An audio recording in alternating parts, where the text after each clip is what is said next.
En las películas y series, los superpoderes o habilidades especiales adquiridos por los personajes solo pueden ocasionar su transformación en héroes o villanos.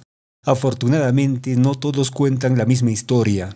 En el año 2008, el escritor Pedro Ugar de Valdivia dio a conocer Relámpago Inmóvil, un cuento acerca de un objeto que tiene la capacidad de paralizar el tiempo y que coloca como protagonista no a un pobre personaje de historieta, sino a una de las personalidades más complejas de la historia.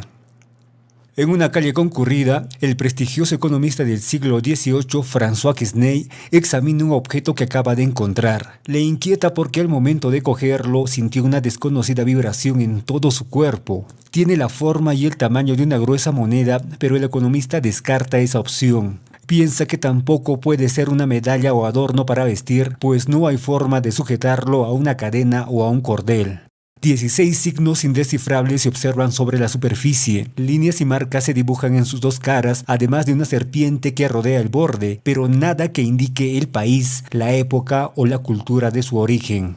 Sigue caminando en la calle y mientras esfuerza su mente para interpretar esas líneas y símbolos, sus manos juegan con el disco. De pronto lo lanza al aire como si fuera una moneda destinada a jugar cara o sello. En ese instante se puede observar un destello poderoso. La luz de un relámpago se proyecta desde el pequeño disco e ilumina todo alrededor. Las aves quedan suspendidas en el aire, las banderas que flameaban se quedan tiesas, las personas se ven como estatuas de cera y hasta el polvo se queda suspendido grano por grano en el aire inmóvil. Bajo el sol detenido en el cielo, el economista se da cuenta que su cuerpo se ha desdoblado. Un primer cuerpo se halla paralizado en el gesto de lanzar el disco, mientras el segundo cuerpo puede moverse libremente a su velocidad normal. Siente que camina en un museo enorme, tan grande como el mundo. La curiosidad lo empuja a pasear, ver y sentir cómo es la realidad congelada en el tiempo, hasta que siente el peso de la soledad y busca regresar a la normalidad.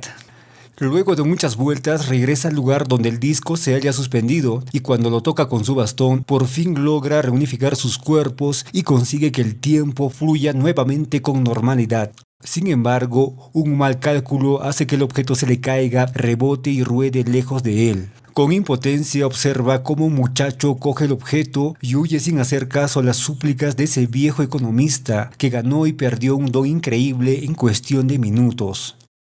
25 años después, encontramos al muchacho hecho un padre orgulloso. Su hijo se acaba de graduar en la escuela militar con el grado de teniente de artillería. En plena ceremonia de graduación le dice a su hijo que encontró ese objeto en una calle de París. También sintió la vibración a su contacto, pero jamás pudo saber su utilidad, su valor o su significado. Sé que tú serás capaz de descubrir su significado, le dice y se lo entrega. Al momento de tener el objeto en la palma de la mano, el joven militar no tiene otro impulso que lanzarlo al aire, como si fuera una moneda destinada al juego de cara o sello. Nuevamente es testigo del mismo fenómeno observado por el economista. Sin embargo, lejos de guiarse por la curiosidad, rápidamente se da cuenta de toda su utilidad en el campo militar. Se trata de un joven práctico y ambicioso que desde entonces usa y abusa del disco. Lo guarda en la chaqueta y acostumbra a soltar uno de sus botones para depositar ahí, cerca de su corazón, su secreto más preciado, de manera que pueda sacarlo en cualquier momento y lanzarlo para acceder a esa dimensión donde puede observarlo todo, hasta los gestos más insignificantes de los soldados enemigos, o incluso ingresar a los campamentos de los generales del bando contrario y ver sus mapas y apuntes con la más absoluta impunidad. A partir de ese momento, las victorias lo llevan directo a la cima. Desde la cima accede a la gloria y desde ella, sin saberlo, acaricia la inmortalidad. No contento con dominar el presente, ambiciona dar con el misterioso origen del disco y encontrar otro similar que pueda darle el poder para manipular el pasado. Durante 28 años su ambición lo empuja a rastrear la historia del objeto y su posible uso en las biografías de Julio César, Aníbal Barca o Alejandro Magno, convencido de que ellos también lo usaron. Al mismo tiempo, se hacía general, líder y jefe de gobierno. Los pintores lo retrataban siempre de costado, con la mano introducida en el espacio generada por el botón suelto de la chaqueta militar, acariciando el secreto que lo hacía un estratega invencible. Si bien gozaba de la omnipresencia de un dios, seguía siendo un humano, una frágil mezcla de carne, huesos y nervios que pueden tropezar, enfermar, cometer torpezas y equivocarse terriblemente. Esto se recordó en la víspera de una de las batallas más grandes de su tiempo. Un poco antes de ese momento decisivo, los planes del militar comenzaron a fallar, las órdenes comenzaron a llegar a destiempo y los movimientos de sus tropas dejaron de ser tan precisos como los relojes mecánicos. Sus subordinados notan que su mirada es sombría. Por primera vez leen en su rostro los signos de la derrota. Nadie lo sabe, nadie se lo imagina, pero aquel hombre había extraviado el disco.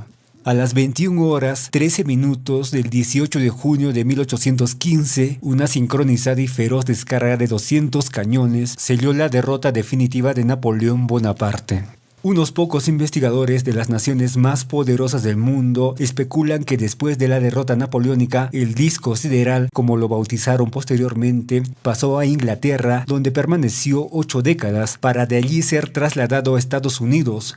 Desde inicios del tercer milenio, se conjetura que el disco guardado en una cámara secreta de la Casa Blanca es falso.